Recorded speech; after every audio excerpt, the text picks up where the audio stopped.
হে hi everyone, আমি শ্রেষ্ঠা। চলো তোমাদের সাথে শেয়ার করি আজকে আমি কিভাবে ম্যাগি তৈরি করি। তোমরা তো প্রায় সবাই যে যার মতো করে ম্যাগি তৈরি করো। আজকে চলো জেনে নিই আমি কিভাবে বাড়িতে ম্যাগি তৈরি করি।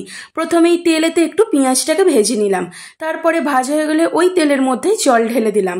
এরপরে ম্যাগিগুলো দিয়ে দিলাম, দিয়ে খুব ভালো করে ম্যাগিগুলোকে আমি মিশিয়ে নিলাম। এরপরে ম্যাগির মধ্যে যে ম্যাগি মশলাটা ছিল সেই ম্যাগি মশলাটা আমি যোগ করে দিলাম, দিয়ে খুব ভালো করে মশলার সাথে ম্যাগিটাকে মিশিয়ে নিলাম।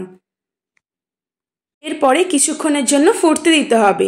এরপরে যখন ভালো করে ফুটে যাবে আস্তে আস্তে সমস্ত ধরনের মশলা যেরকম জিরে গুঁড়ো, ধনে গুঁড়ো, লঙ্কার গুঁড়ো আমি অ্যাড করে দিলাম, দিয়ে খুব ভালো করে সেই মশলাটার সাথে ম্যাগিটাকে মিশিয়ে নিলাম। এরপরে কিছুক্ষণের জন্য ফুটতে দিয়ে দিলাম।